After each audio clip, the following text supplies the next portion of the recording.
Je vais me présenter brièvement. Je suis le capitaine Pierre Place.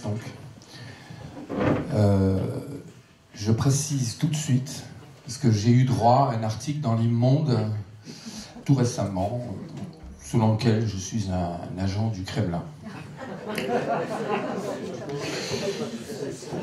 Sachez-le, j'ai un téléphone rouge sur ma table de chevet et tous les matins, Poutine m'appelle pour me donner mes consignes. Ça nous fait bien rire. De toute façon, j'assume. Je porte une chapka russe en hiver, donc pas de problème. Alors, et puis précédemment, j'avais eu le droit à l'article de Sam Harper, parce qu'on a un média au Canada. Nous avons invité d'ailleurs le général Delaware, qui est Brochu en direct. C'est une émission Brochu en direct, c'est Brochu Télévision, avant ça s'appelait Radio Infocité, dans lequel on essaye, en contournant la censure qui sévit chez nous, en passant par un média donc francophone outre-Atlantique, on essaye de rétablir la vérité. Alors, je le précise, donc je ne suis ni russe, ni américain. Je dois rien à ces gens-là. Je suis arrivé à remettre les choses en question parce que pendant ma carrière militaire, j'ai pu constater, et surtout après ma carrière militaire, j'ai pu constater qu'on nous mentait en permanence, qu'on nous faisait faire n'importe quoi. Par exemple, en Afghanistan, on a été chercher de l'opium. On est passé de 19 à 6 000 tonnes d'héroïne entre 2002 et 2012, qui transitait par les avions de l'OTAN et qui se posait sur la base de Montsil au Kosovo. L'adjudant-chef Marsol, sous-officier d'élite du 1er CP, est mort pour de l'opium. Donc, il y a un moment où on se pose des questions et on se dit, c'est pas fait en fumée, pour être poli, et où on remet en question un peu tout ce qu'on nous a raconté. Alors moi, en plus, j'étais officier de renseignement, donc je voyais bien qu'il n'y avait pas d'adéquation entre les informations qu'on avait, puisqu'on nous racontait, par exemple, à la télévision, chez la bande de fouilles-merde, la BFM, ou chez la chaîne des idiots, LCI. Et donc on a assez rapidement, dans l'armée française, le général confirmera, au moment de la crise yougoslave en particulier, a commencé à se poser vraiment des questions. Mais même avant, avec grosso modo, l'opération Tempête du désert, et puis voilà. Alors, je dois rien à ces gens-là, et je ne trahis pas mon pays, parce que, évidemment, là, je suis sous surveillance, on m'avait traité de parano, mais ça, c'est dans l'article de l'Immonde, je suis surveillé depuis des mois, au minimum depuis l'automne, d'après l'article, par la DGSI. Et comme je suis allé dans le Donbass, je dois être fiché S, je ne vais pas vérifier, je m'en fous. Et donc, je fais mon devoir, en fait. Et donc, là, quand on commence à se poser ce genre de questions, on se demande pourquoi on fait tuer nos soldats, ou pourquoi on tue des gens, tout simplement, parce que tuer des gens, c'est pas anodin, et puis on n'est pas des tueurs. Dans l'armée française, on a une tradition de la chevalerie, qui est issue de la chevalerie, de défenseurs de la veuve et de l'orphelin, c'est la geste qui est la nôtre. Je pense que le général sera d'accord. Nous sommes passés par la même école, le Prytanée militaire au départ, et tout gamin. Donc on a été formaté selon ce... Donc on n'est pas des tueurs, contrairement à d'autres dont je vais parler. Voilà. Ça, c'est pour me présenter. Donc j'ai servi d'abord dans les troupes aéroportées, c'est écrit dessus, et ensuite je suis passé dans une... J'ai perdu un œil, donc je ne pouvais plus servir dans les TAP. Je suis passé dans une URH, unité de recherche humaine, qui a disparu. Et puis j'ai terminé à la direction du renseignement militaire. Autant vous dire que je suis tombé dans la marmite du renseignement quand j'étais tout petit. Alors on va rentrer dans le vif du sujet. L'officier de renseignement ne ment pas à son chef. S'il ment à son chef, il tue tout le monde, enfin chez lui, dans son équipe. Au moment de rédiger l'officier de renseignement, c'est celui qui parle le premier au général, quand on rédige l'ordre d'opération. C'est-à-dire qu'il y a la menace, ensuite il y a l'officier d'opération qui envisage donc la manœuvre, et après il y a les moyens qui sont mis en œuvre, c'est l'officier logistique.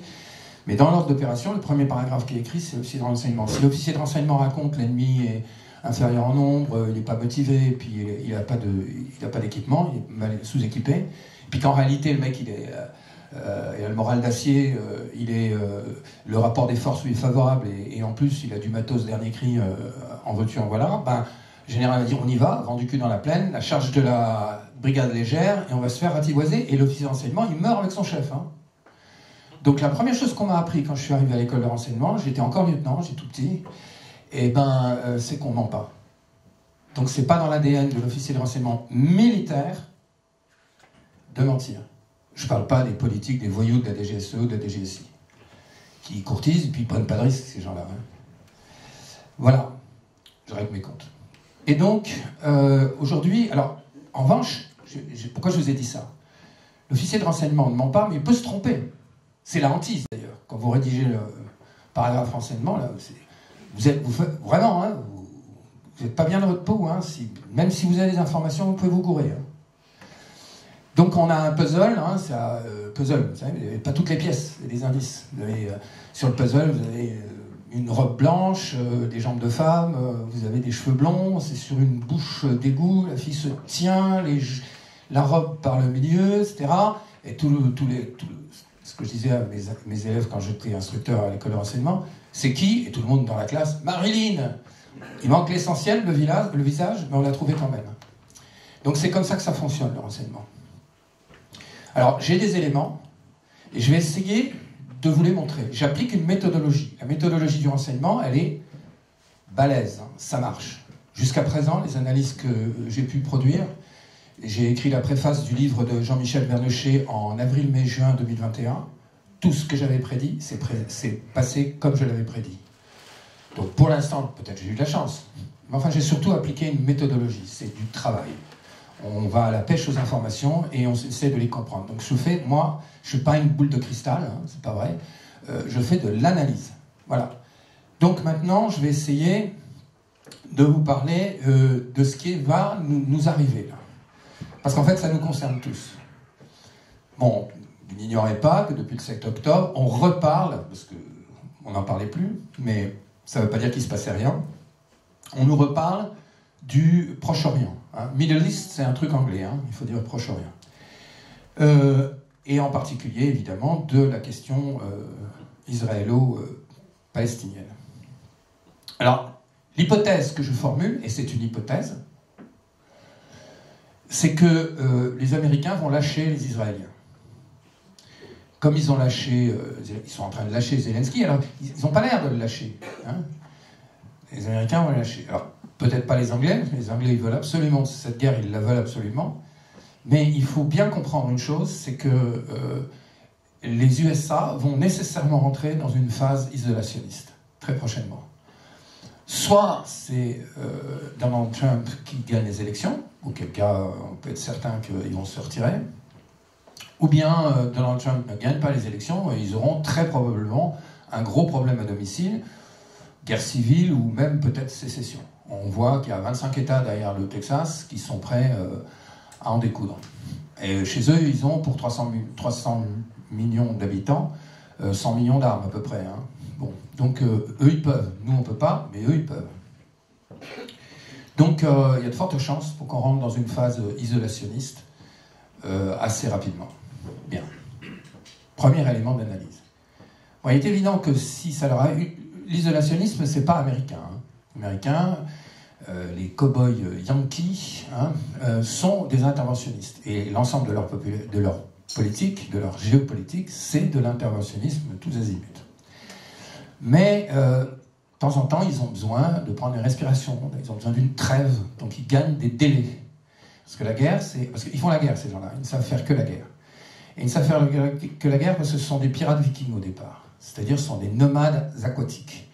Et ce sont des gens qui n'ont rien à eux, qui sont capables, effectivement, attention, hein, je ne porte pas de jugement de valeur, mais ils sont capables d'aller vers l'horizon avec un drakkar. On nous parle des vikings qui ont découvert le Groenland et l'Amérique. On ne sait pas combien de drakkars ont coulé avant d'y arriver. Il faut de la détermination et il faut du courage. Mais cela dit, ça ne veut pas dire qu'on est un mec bien pour autant. Quand on remonte la scène, qu'on assassine les gens à la tombée de la nuit pendant qu'ils sont en train de dormir, qu'on part avec les poules et les cochons, c'est pas glorieux. Donc, ces gens-là sont des nomades aquatiques et ils ont décidé de dominer le monde. Parce qu'ils viennent d'une chure de mouche hein, qui s'appelait l'Angleterre, après la bataille d'Hastings en 1066, Guillaume le Conquérant, qui s'appelle l'Angleterre et où il n'y a rien en fait, il n'y a pas de quoi. Donc ces gens-là sont dans un délire hégémonique. Alors on a fait une émission sur Radio Infocité avec Youssef Indy sur l'hégémonisme et le messianisme anglo-américain. Le général va nous parler tout à l'heure des néoconservateurs, donc ça viendra compléter c'est même l'essentiel en fait du discours, parce qu'en fait c'est le problème, c'est l'hégémonisme. Bien. Alors, cela dit, si les États-Unis rentrent dans une phase isolationniste, vous savez, ils l'ont fait plusieurs fois. Hein. En 1917, ils sont arrivés justement en 1917. Ils ne sont pas venus en 1914, alors qu'ils avaient bien poussé. C'était la réserve fédérale qui venait de se créer 7 mois avant la guerre, hein, le 23 décembre 1913, hein, et qui était dans la panade. D'ailleurs, à la sortie, ils étaient encore dans la panade. C'est la crise de 29, tout de suite après. 10 ans après la fin de la guerre, enfin après le traité de Versailles. Donc en fait, ces gens-là sont toujours à courir après de l'argent qu'ils n'ont pas, ou qui nous ont volé. La dette américaine qui a dépassé les 104 000 milliards de dollars, dette totale, et la dette publique, 33 ou 34 000 milliards de dollars. Impossible à compter pour un être humain, même en billets de 100 dollars. Donc on est complètement dans l'irréel. Et donc ils sont obligés de retrouver une solution. Et leur solution, c'est la solution de Walter Raleigh. Walter Raleigh, c'était un pirate, c'est des pirates. Hein. Et donc ils pillent l'économie réelle par un système d'interface virtuelle qui s'appelle la bourse. Maintenant, donc c'est plus soft, ça passe mieux. Mais finalement, ils vous volent tout ce que vous avez, avec BlackRock, McKinsey et compagnie. BlackRock, Vanguard, McKinsey. Et donc ces gens-là, qui sont donc des pillards, hein, ils puisent leurs origines à l'époque de la piraterie élisabéthaine, Élisabeth Ier, fille d'Henri VIII, qui écumait les mers parce que ils n'avaient pas d'autre solution. Ils attaquaient les convois, les galions espagnols pour piquer l'or des Incas. Et puis finalement, alors il y a donc ce pirate, Walter Raleigh, qui est un des plus célèbres avec Francis Drake ou Martin Frobisher. Martin Frobisher, c'est le fondateur de la Bourse de Londres, c'est un pirate. Et il faut savoir que John Pierpont Morgan, qui est le patron de la Chase Manhattan Bank, était en 1900, juste avant la guerre, en 1913, création de la réserve fédérale, descend du plus cruel de tous les pirates, Henry Morgan, qui est mort sans enfant, mais qui a légué sa fortune à Charles Binlos, à condition qu'il porte son nom. Si vous voulez vérifier, vous regardez la généalogie qui a été établie par un mec qui s'appelle Tim Dowling. Je ferme cette parenthèse, mais c'est important. Alors, ces gens-là sont arrivés en 1917, alors qu'ils avaient provoqué la guerre, sont les pompiers pyromanes, et ils sont venus en 1944 chez nous, alors qu'ils avaient aussi provoqué la guerre. Alors, ils avaient des comptes à régler avec les Japonais. En fait, les Japonais les ont obligés à rentrer dans la tourmente, mais voilà, ils n'avaient pas l'intention à ce moment-là. Donc c'est des pompiers pyromanes, ils mettent le feu, et ensuite ils viennent éteindre et ils vous disent qu'ils vous ont sauvé. Donc là, on est dans une configuration où, eh bien, on va vers ça. Alors je vais commencer par vous présenter un petit peu l'image suivante, là. C'est pas très net. C'est très bien. C'est bien ? Ouais. Ah bon, d'accord, c'est moi qui ai un problème de vue. Image suivante. Voilà. Alors, le conflit israélo-palestinien a tourné au vinaigre, là. On en est à 100 000 morts, hein, plus ou moins, pratiquement. Selon un compte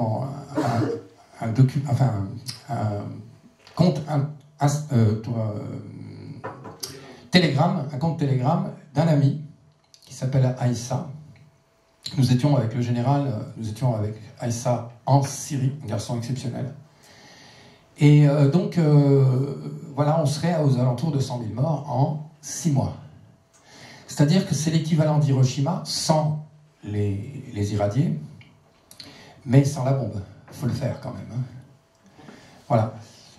Alors, quelques images, si elles sont c'est pas très... Vous arrivez à voir ? Pas très net. de ce qui s'y passe réellement, parce qu'on n'en parle pas. J'ai des centaines d'images, je les ai récupérées sur le compte Telegram d'Aïssa. Hein. Si vous voulez aller voir, ça s'appelle l'axe de la résistance. Je pense que vous avez tous été voir déjà. Hein. Donc c'est là qu'il faut voir. Donc on en a des milliers. Voilà, donc les familles en deuil, j'en ai pris une série de photos, mais voilà, c'est ce qui se passe et dont personne ne parle sur la bande de Fouille Merde. Voilà.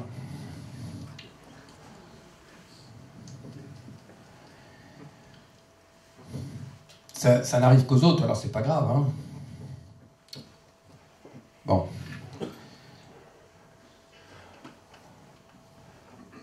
Voilà, ça c'est des destructions. Alors, ce genre de paysage, hein, c'est ce que j'ai vu également dans le Donbass, parce que ces deux guerres sont liées, on va voir pourquoi. Dans le Donbass, à Lysychansk ou à Severodonetsk, c'est comme ça. Mariupol, ça va un peu mieux parce qu'ils ont commencé à reconstruire, mais et Donetsk est toujours sous les obus, mais vous allez voir pourquoi. Voilà. Alors, il y a une petite vidéo, on peut la mettre en lecture, on regardera 10 secondes. Passez la suivante, les images suivantes. Voilà, et là vous avez une petite vidéo. Voilà. Imaginez que ça arrive chez vous, quoi, hein, et c'est ça qu'il faut penser, parce que ça n'arrive qu'aux autres. Hein, voilà. Sympa. Bon, on va pas y passer la nuit, parce que sinon j'aurai pas le temps d'expliquer. Donc l'image suivante. Oui, alors, mais sur... Alors, oui, mais il n'y a pas le son, alors c'est embêtant. Bon. Donc, la dame qui est là nous explique qu'en fait, les Israéliens rationnent les Gazaouis, les Palestiniens. Ils ont construit un mur, vous le savez tous, et qu'ils ont calculé la ration minimum pour qu'ils ne crèvent pas de faim, quoi. Et ils laissent passer le nombre de camions juste nécessaire pour que les Gazaouis puissent tout juste survivre, quoi. C'est un camp de concentration à ciel ouvert. Dans les Israéliens, c'est intéressant. Donc, suivante.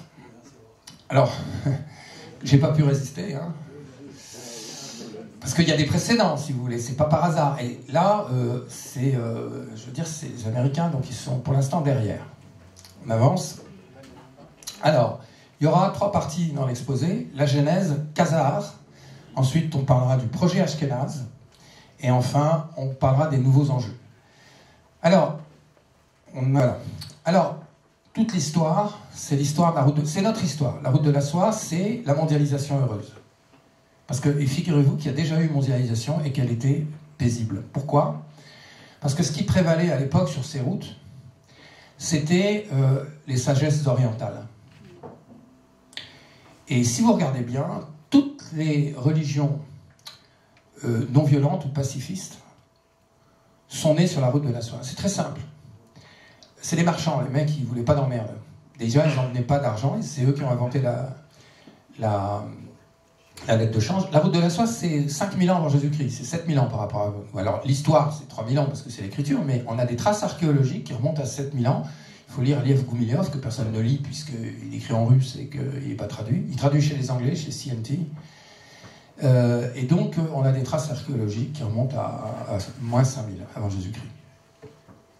C'est notre histoire, et ce sont des gens qui ne voulaient pas de guerre sur la route. Donc, ils n'emmenaient pas d'or déjà, hein, ils avaient une lettre de change. Les Grecs connaissaient la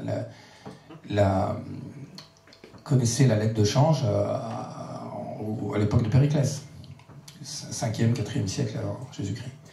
Et les Romains également commerçaient avec les Chinois, sans avoir jamais rencontré un Chinois, hein, puisqu'il y avait une interface dont on va parler, qui est à Samarcande. Alors c'est dommage, on ne voit pas bien là, mais je pensais que ce serait plus... Bon, Samarcande, je vais vous le situer quand même, c'est ici, là, vous allez sortir l'école du Pamir, c'est à peu près par là. C'est un Sogdian, c'est des Sogdiens. Et alors ces gens-là, alors il y avait des guerres aux deux extrémités, des guerres féodales, hein, entre le mandarinat, qui est un système féodal, et l'empereur centralisateur, le mandarinat centrifuge. Chez nous c'était pareil, l'aristocratie centrifuge contre la monarchie centralisatrice. Mais sur la route, il ne fallait pas de guerre. Et donc vous avez d'abord le zoroastrisme. Alors il se trouve que j'ai passé pas mal de temps, je suis passé par Terre et Peuple. Je suis chrétien, mais j'étais bien accepté chez Terre et Peuple. Ils m'ont jamais embêté. Et j'ai eu des conversations interminables avec Jean Audry, des gens jusqu'à 3h du mat', qui m'expliquaient les origines zoroastriennes du christianisme. Donc vous avez le zoroastrisme, qui est un un monothéisme. Alors le monothéisme, c'est intéressant parce que, évidemment, ça n'a pas fonctionné, mais l'objectif, c'était moins d'idoles, moins de conflits. Bon, ça n'a pas marché, puisque chacun arrive en disant « c'est moi qui est le vrai Dieu ». Bon, voilà, il n'y a pas d'adéquation entre la théorie et la pratique. Mais, alors ensuite le judaïsme, évidemment, et puis le bouddhisme. Alors le bouddhisme, on nous dit que c'est pas une religion, c'est remis en question de nos jours. Il y a même un bouquin qui a été écrit, que j'ai pas encore lu, on me l'a signalé il y a assez peu de temps. Mais il y a qu'un seul Bouddha, de toute façon. Et c'est une philosophie pacifiste, non violente. Siddhartha, fils de Brahman quand même, était non violent. Et puis, bien sûr, le christianisme. Alors, donc la mondialisation heureuse, elle a existé. C'était un pont entre l'Orient et l'Occident.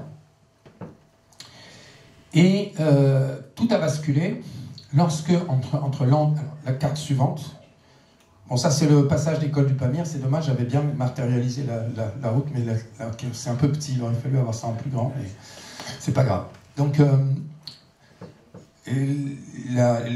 on passe de Kashgar à Samarcande par des cols qui traversent le Pamir. Au nord, vous avez les monts du Tian Shan, en haut, qui culminent dans les 8-9 000 mètres.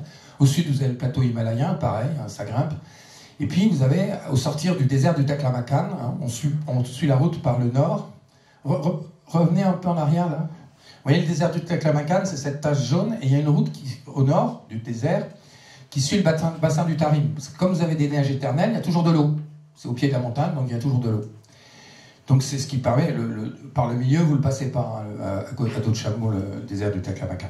Et donc on arrive à Kashgar, et ensuite on passe de l'autre côté à Samarcande. Et là, on descend dans la dépression du Fergana, avant d'arriver, aujourd'hui c'est en Kirghizie, et on arrivait à Samarcande.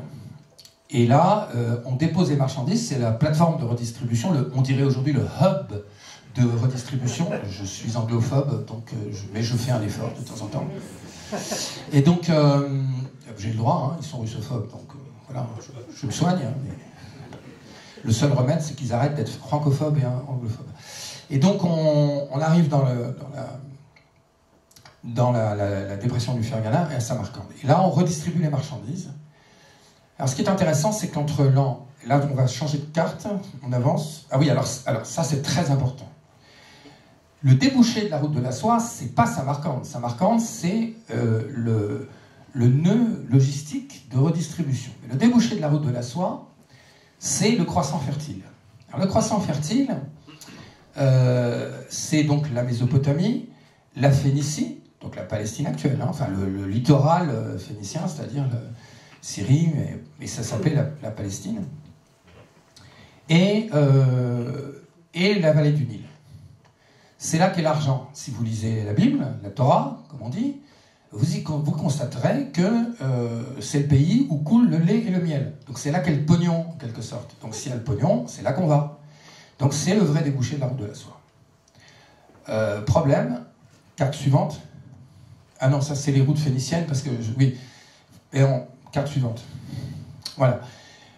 Entre l'an 226 et l'an 642, 651 en fait, parce que c'est la chute de l'Empire sassanide, vous avez la dynastie perse sassanide qui perçoit des taxes sur la route de la soie. Et donc, les Sogdiens, à Samarcande, vous voyez la route en pointillé, là, les Sogdiens, au départ de la route, vont s'arranger avec les Byzantins pour faire passer la route qui à l'origine passait sous la mer Caspienne, au sud de la mer Caspienne, par le nord de la mer Caspienne. Ça, c'est une carte qui vient de l'Encyclopædia Universalis. Ça, ils sont très forts, les Anglais. Ils arrivent à nous emmerder parce que nous, on n'a pas potassé notre truc, donc ils sont en avance sur nous. Ils connaissent tout ça.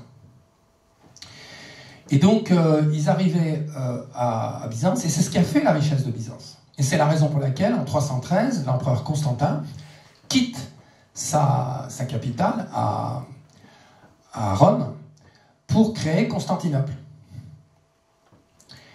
Et ce qui va d'ailleurs faire émerger le pape de Rome qui va s'arroger, pseudo-donation de Constantin, qui est un faux, le droit de régner sur la chrétienté. Les orthodoxes, ils ont dit, bah tiens, qu'est-ce qui se passe? Bon. Voilà. Et donc, ensuite, il y a eu des croisades. Les croisades, c'est la reconquête, c'est rien de religieux. Alors, bien sûr, le fait religieux, il a son importance, puisque il est constitutif de l'identité des communautés qui se sont affrontées. Mais la vraie raison pour laquelle ils se sont affrontés, c'est qu'il fallait reprendre le débouché de la route de la soie.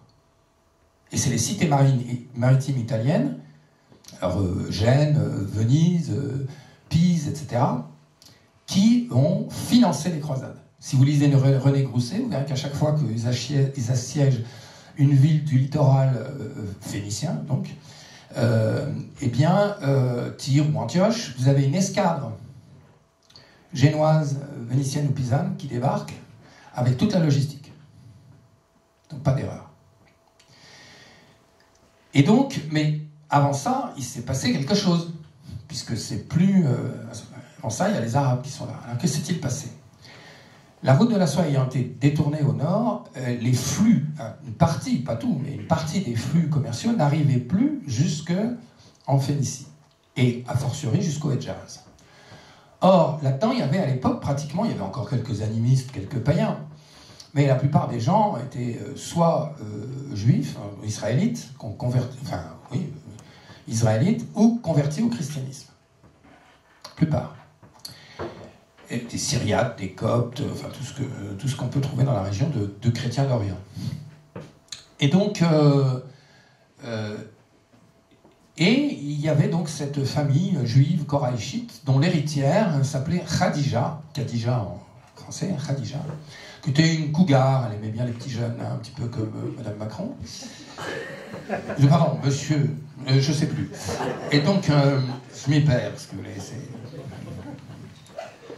Excusez-moi, mauvaise langue. Et donc, c'était une cougar de l'époque, et elle jette son dévolu sur un jeune berger, illettré mais très intelligent, indubitablement. Vous avez compris, c'est Muhammad, le prophète. Et elle en fait un caravanier. Et partout le mec y va, on lui dit, ah bon, monsieur, c'est plus ce que c'était, il comprend le problème, et il décide de régler le problème. Alors comme il ne s'entend pas trop bien, parce que lui, dans la famille, il est considéré comme le gigolo qui a essayé de capter l'héritage, donc il va fonder sa propre religion, et il va partir à l'assaut du système. Donc c'est l'an 1 de l'Hégire, 622, la fuite à Médine, et de 622... Alors il meurt prématurément en 632, mais son gendre va poursuivre son œuvre, et il va... et là, si vous regardez la carte, vous apercevrez que les musulmans, les Arabes, qui sont devenus musulmans, vont s'emparer d'Alexandrie en 642, donc on peut regarder un peu la carte ici, là.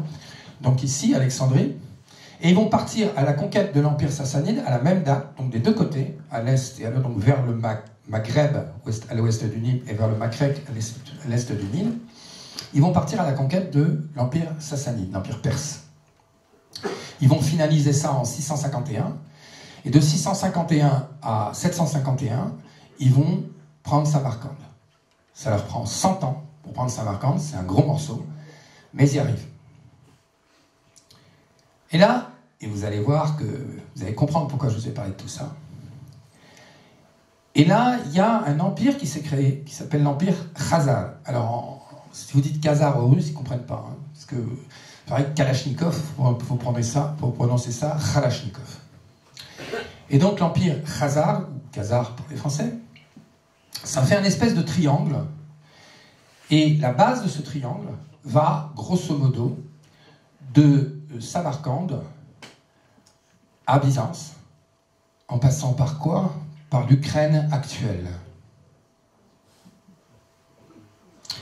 Et le roi Boulal, dans l'an 740, s'inquiète de voir les Arabes s'approcher de Samarcande. Ils font le siège de Samarcande, il se dit, gouverner c'est prévoir, il se dit, ça va tomber, comment je fais? Il sait très bien qu'il ne pourra pas résister. Donc pour éviter les emmerdes, toujours dans cette logique que j'ai évoquée tout à l'heure, pas de guerre sur la route, parce qu'eux ils profitaient, c'est les mecs, ils ont profité de la route de la soie, ils sont pile sur le passage, ils en ont profité, et là ils se disent, ça c'est fini.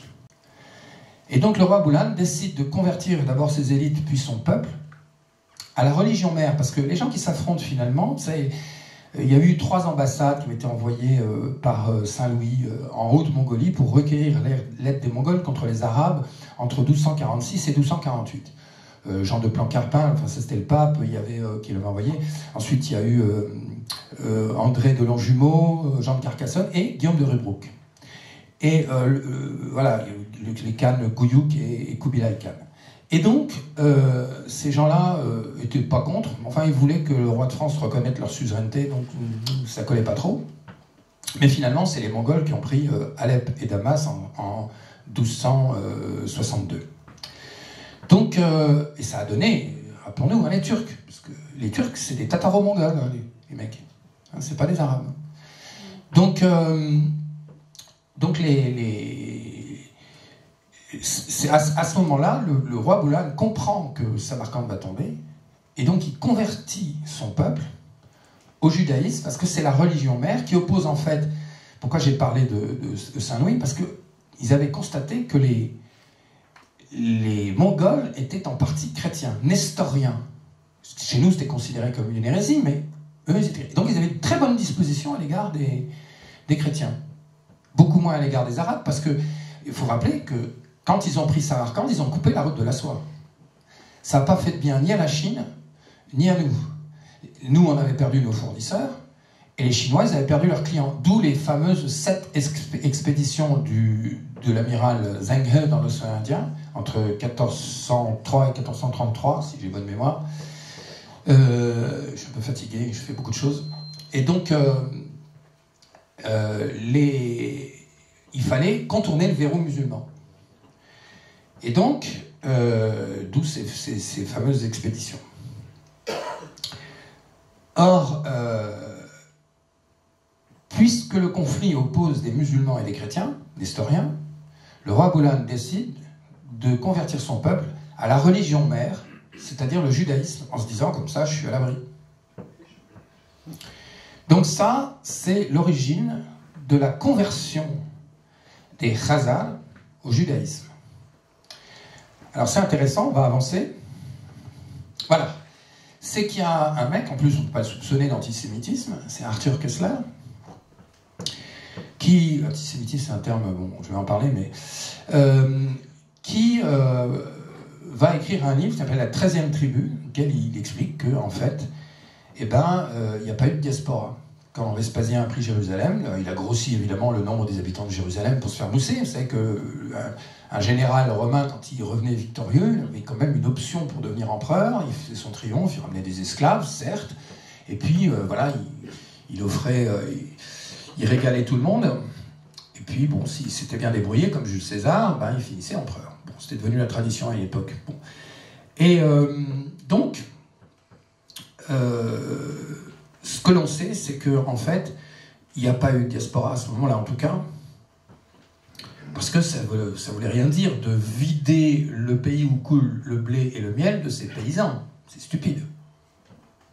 En plus, ils n'avaient pas les moyens logistiques de déporter la population à l'époque. Bon, donc c'est faux.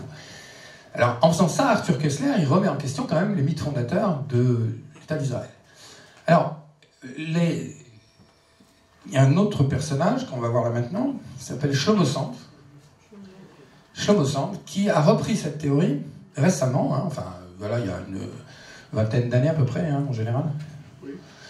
Et donc, qui a écrit 2 livres majeurs, à mon avis, hein, qui sont donc comment la terre d'Israël fut inventée, et comment le peuple juif fut inventé, et où il explique, le général connaît Shlomo Sand, moi je ne l'ai pas rencontré, et donc où il explique qu'en fait, ben non, il n'y a pas de fondement.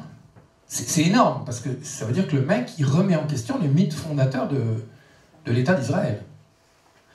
Mais ce qui est surprenant, c'est qu'on le laisse parler. Alors, il y a des controverses, hein, attention, hein, mais c'est des querelles relativement à fleuret moucheté, en quelque sorte. On n'est pas d'accord, mais on laisse passer. Alors ça, déjà, rien que ça, vous voyez, pour moi, officiellement, cling, c'est un indice qui me dit, bah, il y a quelque chose derrière. Et donc, et ça arrive à point nommé, en fait. Donc, en fait, ce qu'on voit, c'est que les choses évoluent. Alors, on va revenir maintenant sur ce qu'a été réellement le projet sioniste. L'image suivante. Ah oui, ça c'est une vidéo de Shlomo Sand, vous allez le voir un peu parler. Mais vous n'entendrez pas parce qu'on n'a pas le son, alors donc c'est pas intéressant. Bon, c'est pas la peine, passez à la suite, parce que je pensais qu'on aurait du son, mais de toute façon, on n'a pas le temps. J'ai que 30 ou 40 minutes, je crois. On est déjà à 45 minutes. Ah. 45 jours. Bon, vous embêtez pas quand même. Pierre, Bon. Pierre, simplement, Oui, je vais accélérer. essaye d'accélérer. Je vais accélérer, d'accord. L'hommage, c'est passionnant. Ouais. Bon, alors, on accélère. Donc, le Baghdad Ban, je vais expliquer ça, mais après. Bon. Alors, donc, il y a un... Donc, les Juifs dont on parle, qui se sont convertis au... On va arrêter les images, et puis je vais y aller comme ça. Ça ira plus vite. Donc, les Juifs qui se sont convertis en 740, ils ont essaimé. C'est-à-dire qu'il y a eu des conversions successives, et dans cette zone, justement, de l'Ukraine, c'est-à-dire, en fait, une partie de la République des deux nations, polono-lituanienne, qui a régné sur l'Europe orientale entre l'an 1385 et 1795, après les partages de la Pologne. Et donc, pendant 410 ans, c'est quasiment la Pax Romana, quoi. Équivalent. Et donc, ces gens-là se sont... mais il y a une particularité, c'est qu'ils étaient dans une terre ablée. C'était des gens qui étaient au départ des marchands, mais qui étaient en terre ablée. Donc, ils s'étaient mis à cultiver la terre. Ils avaient toujours, d'ailleurs, cultivé la terre. C'est le tchernosium, la terre noire ukrainienne, qui donne du blé à toute vitesse. Là. Tout est racheté par Monsanto et Bill Gates. Hein. Donc, vous pouvez vous attendre à avoir des OGM. Et puis, c'est des trucs qui ne se reproduisent pas, les OGM. Hein. Donc, ils pourront affamer la planète en disant, si tu veux bouffer, il faut payer. C'est le principe. Trouver des marchandises qui sont incontournables, comme par exemple des injections qui soi-disant vous soignent. Et donc, mais qui vous tuent. Oui. Donc voilà, alors, donc les Khazars font des petits chez les Polonais, les Lituaniens, tout en Centre-Europe, etc., jusqu'en Allemagne, etc. Et puis, le problème, c'est que ces gens-là ne sont pas pauvres. Et quand ils arrivent en Europe de l'Ouest, ils ne sont pas très bien accueillis parce que le système qui règne à l'époque, c'est un système féodal. Féodal, je rappelle, ça vient de féod, qui vient d'un terme germanique qui est feld, qui veut dire le champ. Pourquoi? Parce qu'à l'époque, la richesse, c'est la terre. Et il n'est pas question de partager, il n'est pas question de mettre en vente ses propres terres, il y a déjà trop de problèmes de succession, donc on ne veut pas. Donc on interdit aux Israélites venus de Centre-Europe de posséder de la terre et de travailler la terre. Alors que certains d'entre eux, ceux d'Ukraine en particulier, sont des cultivateurs au départ. Donc ils vont se cantonner dans d'autres activités, je n'ai pas besoin de préciser, hein, l'usure. Et voilà, ils vont progresser comme ça. Ces gens-là, ils ont le même ADN que nous au départ. Ils n'ont pas un ADN de Phéniciens, de Levantins, de Séfarades. Ils ont le même ADN que nous. Et leur langue, c'est le yiddish. C'est une langue germano-slave. Je répète, germano-slave. Rien à voir avec l'hébreu. Ils ne sont sémites ni par le sang, ni par la langue. Bien. Alors évidemment, pour d'autres raisons que je viens d'évoquer, le fait qu'ils soient englués dans la finance. Alors il y a aussi les séfarades, hein, c'est les gens qui ont été chassés d'Espagne après la Reconquista, donc en 1492, Isabelle la catholique et Ferdinand d'Aragon leur donnent le choix, la conversion ou l'exil. Hein, ils avaient eu suffisamment de problèmes, ils ne voulaient plus qu'une seule religion chez eux, on peut le comprendre. Mais voilà, ils forcent personne, simplement, s'ils veulent rester, il faut qu'ils se convertissent au christianisme. Alors les mecs, ils font semblant de se convertir, et puis, finalement, en fait, ils ne sont pas convertis, c'est les conversos, les maranes, et ils vont être chassés par l'Inquisition, enfin, traqués par l'Inquisition, et donc ils vont se réfugier aux Pays-Bas espagnols, en Hollande, et ça va donner un foyer, alors lui, par contre, sémitique, hein, séfarade. Bon. Et là, ils sont confrontés, parce qu'entre-temps, il y a la réforme qui est passée par là, à des protestants qui pratiquent le prêt intérêt. Donc ils sont obligés de réviser leur taux à la baisse, parce qu'ils sont en concurrence avec des gens qui pratiquent des taux extrêmement faibles, qui ont pris l'habitude que ce soit interdit. Et ils vont développer des méthodes spéculatives telles que la vente à terme. On va voir un mec qui a un champ, lui dit bah écoute, t'es pas sûr que la récolte soit bonne, donc moi je te l'achète avant, tu vois, t'es sûr de vendre ta récolte. Et j'ai un bout de papier, ce bout de papier c'est une récolte, et après je vais voir tout le monde et dire tiens, j'ai une récolte. Et puis évidemment, on fait monter les enchères. Bien, ça, c'est l'ancêtre de nos dérivés là, de merde, là, la spéculation qui bousille tout. Donc, et c'est eux les inventeurs, je sais pas, c'est factuel ce que je dis, c'est factuel. Bon. Donc, voilà, on a donc quand même deux communautés très différentes. Alors on va revenir sur la carte que j'avais eue avant, là, la carte des Phéniciens, là. Revenez sur la carte des Phéniciens, encore, voilà. Les Phéniciens, c'est eux qui ont créé Carthage, ils ont fait tout le tour de la Méditerranée, les Phéniciens. Alors eux, par contre, oui, c'est les mêmes. Ils ont le même ADN. Et leur langue, c'est l'araméen. C'est les langues phéniciennes, c'est les langues qui sont communes. L'araméen, l'hébreu et l'arabe. En arabe, vous dites salam. En hébreu, vous dites shalom. Ça s'écrit d'ailleurs de droite à gauche, dans les deux cas. Donc il y a vraiment une communauté entre les séfarades ou les levantins et les arabes, une communauté sémitique. Et c'est la raison pour laquelle pendant des siècles et des siècles et des siècles, les Hébreux et les Arabes ont vécu pratiquement en bonne intelligence, jusque tout récemment. En Afrique du Nord, les Pieds Noirs le savent, il n'y avait pas de problème particulier entre les communautés. Et vous allez voir où je vais en venir, on avance. On retourne au plan. Voilà. Le projet Ashkénaze. Vous avez compris que les Ashkénazes s'étaient fait plus ou moins mal voir à cause de la spéculation financière en Europe. À un moment donné, ils sont passés aux Amériques. Oui, on avait découvert le continent américain, donc il n'y a pas de raison qu'ils n'y aillent pas. Et en particulier avec les Hollandais, puisqu'ils étaient bien implantés en Hollande. Et là, ils ont développé le système financier qu'on connaît, mondialiste, hégémonique. Bon. Eh bien, ces gens-là, qui s'estimaient, alors à juste titre, peut-être, il faut lire Raoul Hilberg, je n'ai rien contre le fait de lire Raoul Hilberg, c'est factuel, persécutés. Est-ce que c'était de leur faute? Je ne rentrerai pas dans ce débat, je n'ai pas besoin. Il y a tout un tas de raisons qui font qu'on peut se faire mal voir, c'est pas le problème, c'est pas la question. Toujours est-il qu'ils étaient, d'après eux, pas moi qui le dis, persécutés. Et donc a germé dans leur esprit un projet qui consistait à retourner en Israël, alors qu'il n'y avait jamais été. J'ai bien expliqué pourquoi.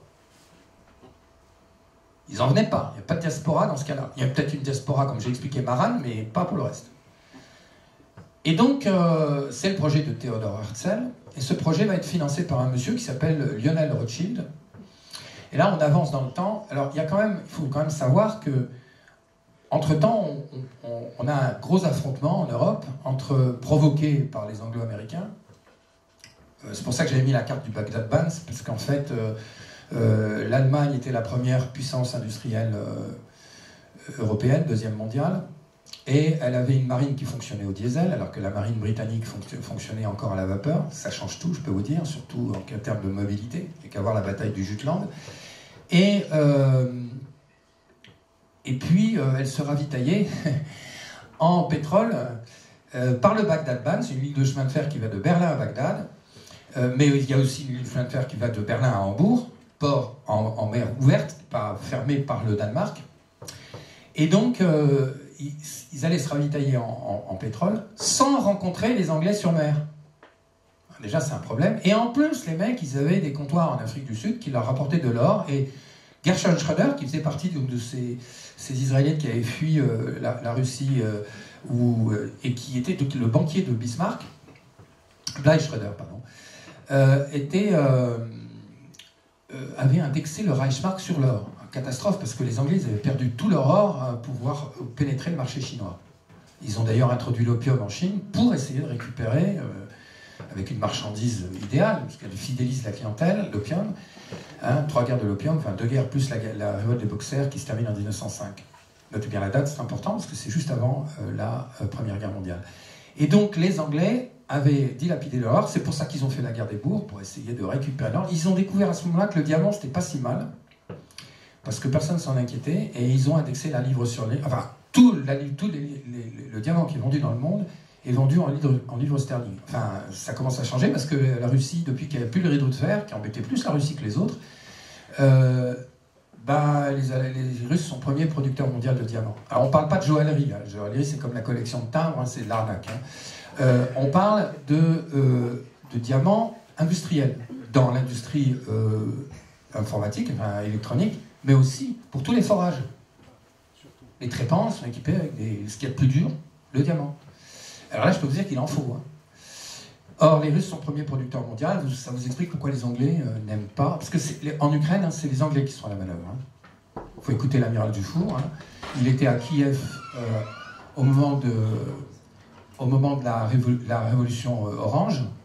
Et les Anglais ne se cachaient pas. C'était un homologue. C'est bien eux qui sont à la manœuvre. Alors, maintenant, là, je pense que vous avez... Il faut lire Janine Roberts à propos du diamant. Hein. Ça s'appelle Glitter and Greed, hein, le luxe et le lucre. Et c'est 23 ans d'enquête sur les cartels du diamant.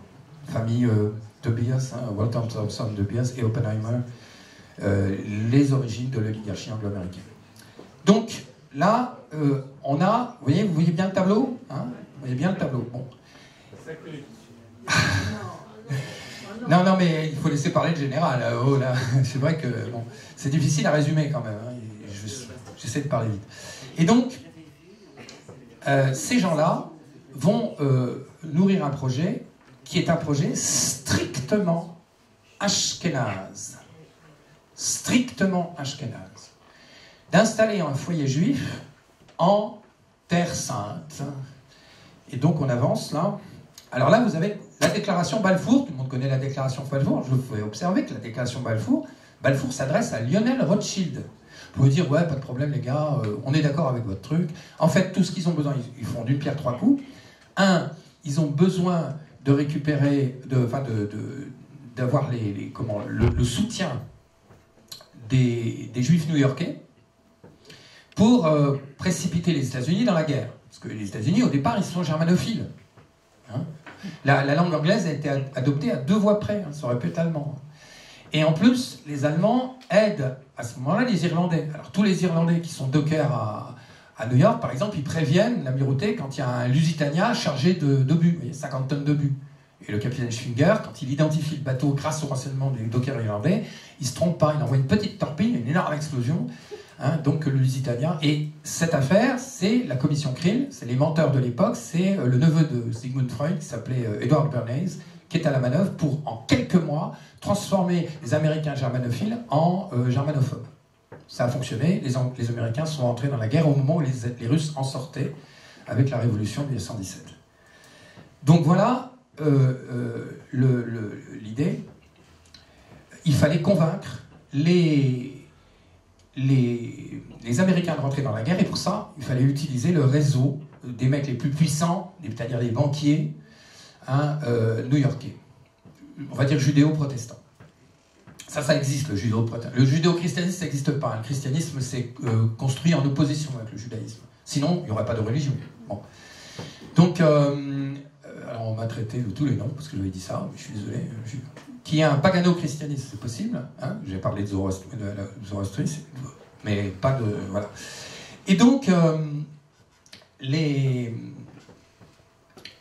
banquiers donc, vont appuyer effectivement le projet, mais les Anglais font en plus un autre truc bien, c'est que à ce moment-là, il y a eu un changement de politique de la part des Ashkénazes.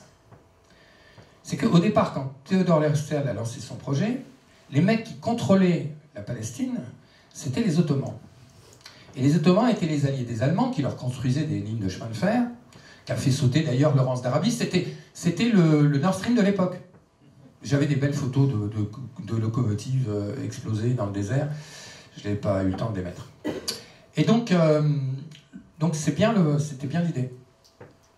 Et donc l'idée, c'est les Allemands tiennent l'Empire ottoman, enfin sont alliés de l'Empire ottoman, donc c'est aux Allemands qu'il faut s'adresser pour aller en Palestine. Mais le problème, c'est que les Allemands sont en train de perdre la guerre. Et en plus, ils ont perdu le contrôle de l'Empire ottoman, grâce à tous les espions anglais. Alors, Forrester Settler, William Shakespeare, c'est le capitaine William Shakespeare, c'est son vrai nom, semble-t-il, c'est pas un pseudonyme, comme le tragédien, et le fameux capitaine St. John Fulby et Laurence d'Arabie. Donc les espions anglais déstabilisent, très important ce que je suis en train de dire là, ils déstabilisent les Ottomans, l'Empire ottoman, en instrumentant, il faut dire instrumenté, pas instrumentalisé. Le mot instrumenté n'était dans aucun de nos dictionnaires il y a encore 10 ans. C'est un anglicisme. Rien pour faire chier, vous. Et donc, oui, puis on est français, hein, on doit défendre la langue française. Bravo, bravo, bravo. Et donc les Israélites d'Europe, donc les Ashkénazes, comprennent tout d'un coup que c'est plus aux Allemands qu'il faut s'adresser. Les mouches ont changé d'âne, comme aurait dit Roger Couder en plein milieu d'un match de rugby. Et donc, ils vont s'adresser aux gens qui sont compétents, c'est-à-dire les Anglais. Les Anglais, ils viennent de récupérer l'Empire ottoman grâce au nationalisme arabe. Ils ne peuvent pas non plus, directement tout de suite, foutre un grand coup de poignard dans le dos à leurs copains arabes, les copains de Laurence d'Arabie. Mais ils vont quand même faire une petite lettre qui n'engage à rien. Ouais, on est d'accord. Donc là, les Israéliens, il n'y a rien de pire qu'un Anglais. Je veux dire, tout pacte avec un Anglais est un marché de dupes. Regardez, nous, on avait l'entente cordiale. En pleine entente cordiale, ils nous ont fait Mersenne Kébir. 1277 marins français assassinés. D'accord? Voilà, ça c'est l'Anglois. Mecs qui ont brûlé Jeanne d'Arc et qui n'arrêtent pas de nous emmerder depuis. Donc, j'assume. Hein. Et donc, ces gens-là... Encore 10 minutes avec le capitaine, ça vous va? Oui. En général. Je vous bouffe la grenouille, là. Je ne suis pas très doué pour la synthèse. Hein. Mais vous voyez bien que sinon on ne comprend pas. Parce que, si vous voulez, je pourrais vous faire une synthèse, vous dire c'est comme ça, c'est comme ça, c'est comme ça, mais si je n'explique pas pourquoi, c'est plus... je vous livre une partie de l'analyse. Sinon, c'est pas crédible. Donc, je termine. Donc, ces gens-là, ils ont cru, c'est marrant, vous savez, ils disent, les Israélites, il y a un proverbe israélien qui dit il faut 7 juifs pour rouler un chinois. À mon avis, il en faut 77 pour rouler un anglais. Et c'est ce qui s'est passé. Ils y ont cru. Mais en fait, on voit aujourd'hui que tout est en train de se casser la gueule. Et vous allez voir pourquoi. On avance. Alors, il y avait l'accord de Harvara. Je vais en parler quand même, l'accord de Harvara, c'est très important. Hein, c'est le 7 août. Donc le chancelier allemand, je ne nomme pas, parce que sinon on va encore m'embêter, le chancelier allemand, il y en a deux, Bismarck et l'autre. Et le chancelier allemand qui est arrivé, vous allez voir qui c'est, au pouvoir le 30 janvier 1933, décide de... Enfin, à son époque, donc, mettre en place un accord de transfert de ressortissants israélites fortunés vers la Palestine. C'est l'accord d'Harvard, 7 août 1933. Personne n'en parle jamais, parce que ça c'est un peu gênant. Les origines nazies du sionisme.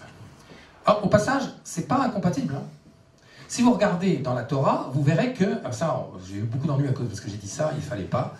Vous verrez que l'idée de race supérieure, c'est quand Luther a traduit la Bible, les Allemands, les peuples de Germanie qui ne parlaient pas les mêmes langues. Un Bavarois ne parlait pas la même langue qu'un Saxon, par exemple. C'était pas le même allemand.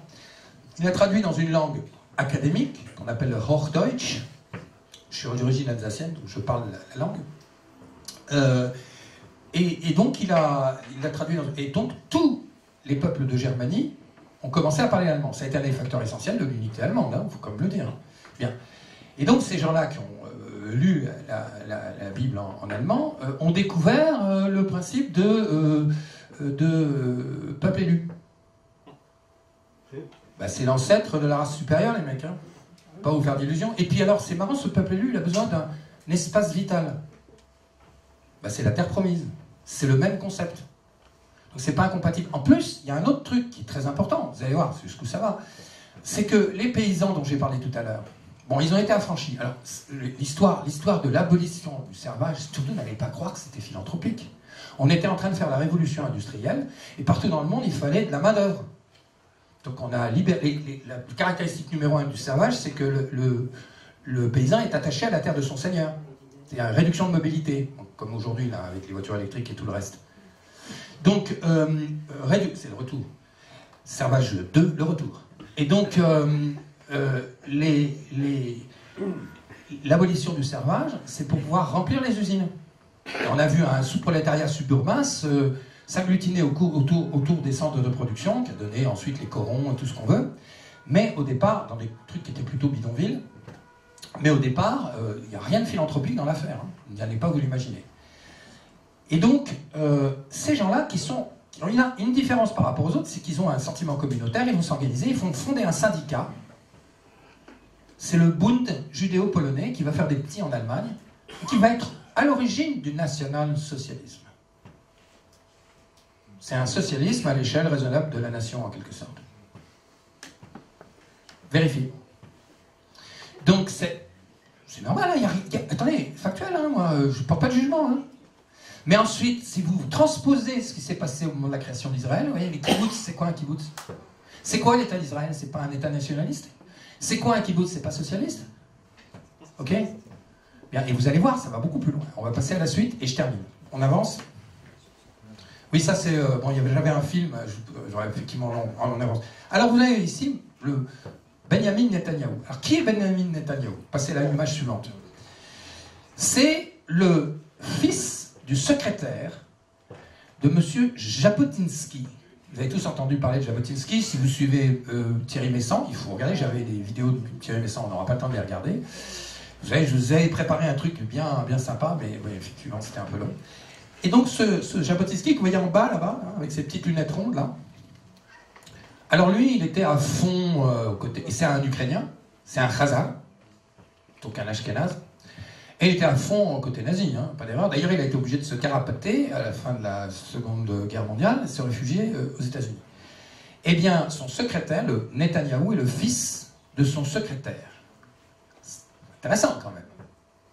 Bon, je n'ai pas besoin de vous le dire, parce que vous avez tous regardé Thierry Messant, donc vous devez être au courant. Donc là, on a quand même des éléments qui se mettent en place, et en particulier, on avance. Bon, ça, c'est les portraits de Jabotinsky. Voilà. Et on arrive aux nouveaux enjeux. On avance. Alors, d'abord, la première chose qu'il faut savoir, c'est que aucune guerre ne se déclenche par hasard ou par fatalité. Une guerre, ça coûte cher, il faut la financer, et c'est celui qui finance qui décide. D'accord? Donc, tous les enjeux d'une guerre sont économiques. Et on va y arriver, c'est la fin. La fin du truc, c'est ça. Mais... Oui, Pierre, il faut conclure. Oui. Avance, on avance. Donc, vous voyez que là, vous avez l'image de Jabotinsky, vous avez M. Netanyahou qui est en train de faire son panégyrique devant ses congénères et co-religionnaires. Eh bien, en fait, M. Netanyahou n'est pas israélien. Il a dirigé Israël un petit peu comme vous avez M. Macron qui dirige la France, pour le compte de la maison Rothschild. D'accord? Bon, bah, c'est à peu près le même schéma. Il est américain, au départ. Et il a pour feuille de route de détruire Israël.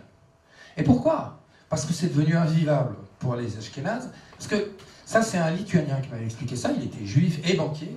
Et je l'avais rencontré sur la plage, je ne savais pas. Je lui dis, t'as une dent contre les banquiers? Il me dit, ouais, c'est vrai, j'étais banquier, donc je sais de quoi je parle. Et puis après, il me parlait des banquiers juifs. Je lui dis, oh là, tu n'es pas un peu antisémite? Il me dit, bah, ça peut pas, je suis juif. Oh, ok.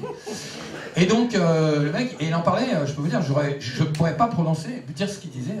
Il avait fait son alia, il avait découvert le vrai problème, et il m'a dit, il n'y a aucune homogénéité au sein de l'État d'Israël. Ils se tirent dans les pattes, les mecs, ils se détestent, en particulier entre Ashkénazes et Séfarades. Il faut bien comprendre que les Séfarades n'avaient absolument pas besoin d'installer un État d'Israël sur place, puisqu'ils y avaient toujours été. C'est ce que j'ai dit tout à l'heure, ils s'entendaient, ils y arrivaient, entre les Levantins, tout ce que vous voulez, donc ils n'avaient pas de problème. Donc c'est bien les Ashkénazes qui ont voulu foutre la merde dans le coin, dans la région là-bas. Et là maintenant, ils en ont marre, ils veulent se replier. Et ils veulent se replier où? Vous connaissez le truc, une terre sans peuple pour un peuple sans terre, vous avez tous entendu ça? Bon, ben le peuple sans... La terre sans peuple, ça va être l'Ukraine. On retourne à la maison. Jabotinsky, le secrétaire, le fiston. Et vous avez un mec qui avancé, et on va terminer. Voilà, là vous avez, je vais vous laisser le début, c'est le média. Et vous avez une interview d'un mec qui s'appelle Jean-Pierre Filiou, qui est alors c'est sur le média, vous savez, le truc qui était à Denis Robert avant, puis bon, ils sont disputés. Et là, vous avez, on va le voir, on va attendre de le voir. Essayez d'avancer un peu, faites avancer le truc, là, pour qu'on voit la tronche du Jean-Pierre Villou, qui est monde diplomatique. Essayez d'avancer en bas, là. Voilà, on le voit, très bien. Jean-Pierre Villou, qui avait écrit un bouquin qui s'appelle « Main basse sur Israël ». Et qui explique que Netanyahou tient des propos révisionnistes. En disant, ouais, non, mais la Shoah, les Allemands ne voulaient pas vraiment, c'était... si moi je dis ça, j'en prends plein la gueule. Mais Netanyahou, il peut se permettre. C'est bizarre quand même.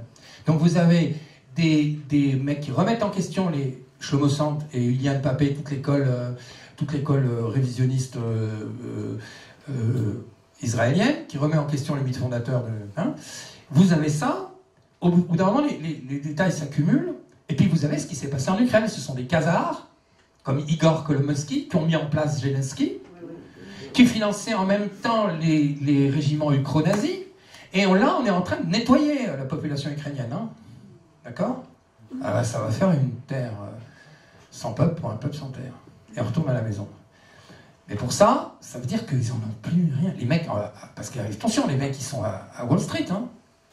Ils sont plus exactement à la réserve fédérale. Ils n'en ont strictement rien à foutre d'Israël. Toute alliance avec un Anglois, c'est une alliance de circonstances qui est limitée dans le temps. Et à mon avis, on y va. Alors, on termine, avancez, hop, voilà. Ça, c'est Thierry Messant, vous aurez qu'à le regarder. Ça non plus, on ne regarde pas. Voilà, alors, ça, c'est la fin. C'est la dernière vidéo, c'est la dernière image. Parce qu'il se trouve que sur place, on a trouvé du gaz. Il y a du gaz dans l'eau, et donc, il y a de l'eau dans le gaz. Et le gaz, il est au large de Gaza. Il y a 2 gisements, là, Marina 1 et Marina 2, que vous voyez là-haut, hein, qui sont juste en face de la bande de Gaza, et qui sont dans la zone d'exploitation exclusive des Gazaouis. Alors, évidemment, pas question que les Gazaouis deviennent riches. Je vous ai expliqué tout à l'heure qu'on limitait leur ration pour qu'ils crèvent la dalle, hein, dans leur camp de concentration à ciel ouvert. C'est factuel ce que je dis, hein, c'est pas, je ne me laisse pas emporter par une... Donc voilà, ce sont les faits. Et donc, mais il n'est pas question non plus, pour des gens qui ont à vendre, ils n'ont plus rien à vendre, les Américains. Ils sont dépassés dans tous les domaines. La seule chose qu'ils ont à vendre, c'est du gaz et du pétrole de schiste, excusez-moi. Voilà. Alors, j'avais d'autres choses à dire, mais est-ce que je vous ai convaincu? Ouais. Je pense que les Américains vont laisser tomber Israël, parce qu'il n'est pas question non plus. Ils ont maintenu Israël économiquement à bout de bras, parce que c'est un État qui est tertiaire, et ils vont le laisser tomber. Je peux me tromper, je fais une analyse, je peux me tromper. Mais les indices sont suffisamment concordants et nombreux pour qu'on puisse penser que ça va se finir, en général. Bravo.